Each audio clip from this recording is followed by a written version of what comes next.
میں اپنی قوم سے مخاطب ہوں، اپنے میڈیا والوں سے مخاطب ہوں، اور اپنی جو ہمارے ملک اور قوم کی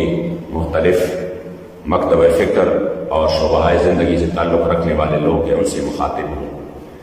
کہ جب اتنا بڑا ظلم کیا گیا، اس کے لیے ہمارا حق بنتا تھا کہ ہم اس معاہدے کے لیے پھر میدان سے فوراً نکلے میدان کے لیے۔ جب ہم میدان میں نکلے ہم پرامن تھے، لیکن آپ دیکھ رہے ہیں جو سوشل میڈیا کے ذریعے شاید کچھ لوگ کہ باقی میڈیا پر تو مکمل پابندی ہے، جس کی میڈیا اینکرز نے خود بھی اس کا اعلان کیا ہے کہ ہماری زبانیں بند ہیں، ہم یہ نہیں دکھا سکتے، ہم صرف وہ دکھا سکتے ہیں کہ جہاں پر اگر کسی پولیس والوں کو ان لوگوں نے پکڑا جن پولیس والوں نے ان پر سیدھی فائرنگ کی اور ان کے سامنے کسی کا بھائی شہید ہوا پڑا ہے، کسی کا والد صاحب شہید ہوا پڑا ہے، تو ظاہری بات ہے پھر اگر لوگوں کے اتنے جذبات ہو، ان جذبات کے بعد اگر کسی کو تپڑ لگا ہو یا کسی کو اور کوئی مار پڑی ہو تو وہ تو میڈیا پر ہے، لیکن میڈیا پر یہ نہیں ہے، تو وہ ضرور شرمندہ ہوگا کہ ہم کس حال میں رہ رہے ہیں۔ جہاں پر حضور کی عزت ابرو کے لیے آواز اٹھانا دہشت گردی ہے، جہاں پر پہلے لاکھوں نہیں کروڑوں لوگوں کی ترجمانی کرنے والا ایک قائد وہ پہلے پکڑا جاتا ہے اور پھر اس کے 24 گھنٹے بعد اس پر مقدمہ دائر کیا جاتا ہے، اور وہ بھی قتل کا، وہ بھی 302 کا، وہ بھی غداری کا، دہشت گردی کا۔ جس ملک میں ہم نے دفن ہونا ہے، ہمارے والد نے دفن ہونا ہے، ہمارے دادا نے دفن ہونا ہے، کیا ہم اس ملک سے غداری کر سکتے ہیں؟ ہم اس ملک کے ہیں، ہم زندہ بھی اس ملک کے ہیں اور ہم مر کے بھی اس ملک سے ہیں، نہ ہم زندہ ہو کر بھاگ جائیں گے اس ملک سے اور نہ مرنے کے بعد بھی ہمارا کوئی اور جگہ ہے۔ ہمیں کوئی سرٹیفکیٹ دینے کی ضرورت نہیں ہے کہ ہم ان لوگوں کے محبے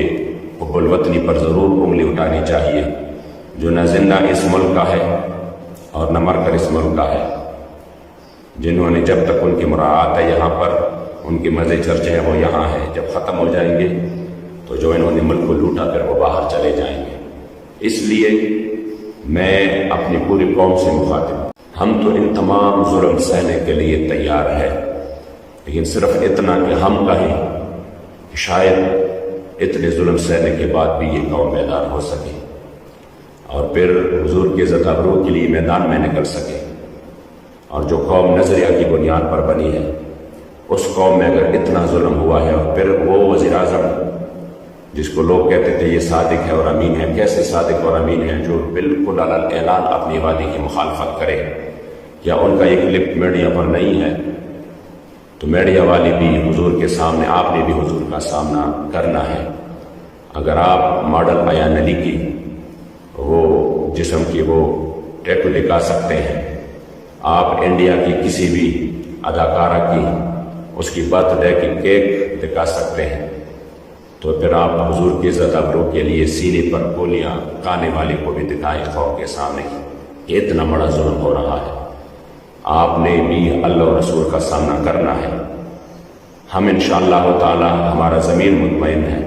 ہمیں پتہ ہے کہ یہ آواز بہت مشکل ہے، ہم غدار بھی بنیں گے، ہم دہشت گرد بھی بنیں گے، یہ ہمارے اوپر وہ ظلم کریں گے جس کا ہم تصور بھی نہیں کر سکتے، لیکن انشاءاللہ ہم یہ ضرور مطمئن رہیں گے کہ ہم نے ظلم کے خلاف آواز اٹھایا، ہم نے اس قوم کو نظریہ پر جمع کیا۔ جو قوم صرف ایک چائے کی پیالی اور بریانی کی پلیٹ پر بک جاتی تھی، ہم نے ان کو نظریہ سکھایا۔ جو قوم صرف ایک ٹرانسفارمر اور ایک نالی اور روڈ پہ بک جاتی تھی، اور جس قوم کو ان کے بڑوں نے کروڑوں میں بھیجا اور جو سینٹ میں منڈیوں میں بکریوں کی طرح بک جاتے تھے، ہم نے اس قوم کو نظریہ سکھایا، نظریے پر جمع کیا۔ ہمارا ضمیر مطمئن ہے، ہم گرفتار ہو جائیں، ہمارے اوپر غداری اور قتل کے مقدمے لگ جائیں گے، لیکن انشاءاللہ ہماری ضمیر مطمئن رہیں گے کہ ہم نے اس قوم کو بیدار کرنے کی کوشش کی ہے۔ تو میرا یہ پیغام ہر مکتب فکر، ہر شعبہ زندگی سے تعلق رکھنے والے کو پہنچائیں۔ اگر ہم اس مسئلے میں حق پر نہیں ہیں تو ہم پوری قوم کی مجرم ہیں، پھر جو چاہے ہمارے ساتھ ظلم کر لیں، لیکن اگر ہم اس مسئلے میں حق پر ہیں اور ہمارے سامنے بڑے بڑے آفت ہوئی اور ہم نے ٹکرائی صرف حضور کے عزت ابرو کی خاطر، پاکستان میں نظام مصطفیٰ کی خاطر، اپنے اصولوں کی خاطر، تو پھر آپ لوگوں کا حق بنتا ہے کہ ہمارے ساتھ اس ظلم کے خلاف آواز اٹھائیں، ورنہ بہت دیر ہو جائے گی۔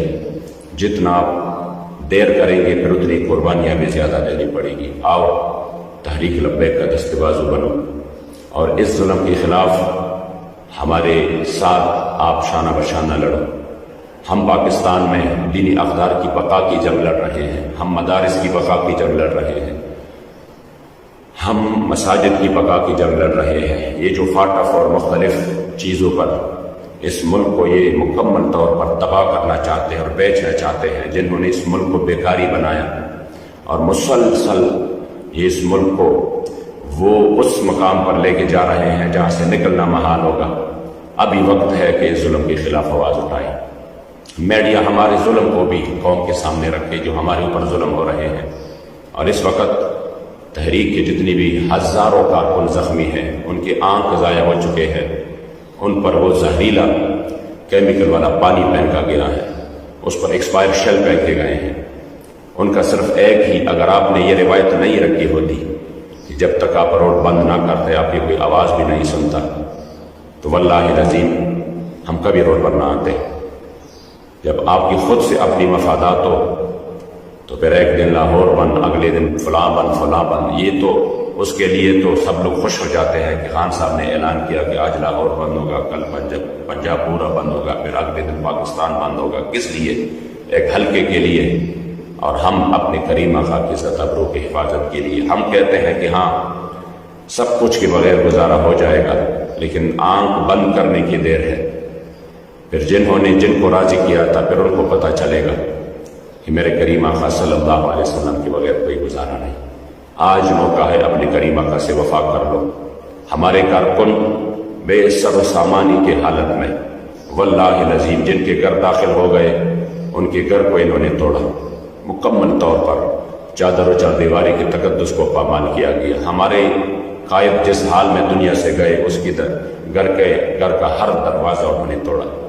پھر بھی انہوں نے اپنا کوئی گلہ شکوہ نہیں کیا، بات کی تو اسلام کی۔ ہم اصول پسند ہیں، ہم حضور کے دین کے لیے میدان میں ہیں۔ آؤ ہمارے ساتھ اس مسئلے میں آواز اٹھاؤ۔ انشاءاللہ وہ وقت دور نہیں کہ پاکستان میں نظام مصطفیٰ نافذ ہوگا، پھر ہر طرف انصاف کا بول بالا ہوگا۔ اللہ کریم جل جلالہ ہمارے حالوں پہ رحم کرے، اور جنہوں نے یہ ظلم کیا ہے اللہ کریم ان کو دنیا اور آخرت میں اس کی بدترین سزا دے۔ لبیک لبیک لبیک یا رسول اللہ۔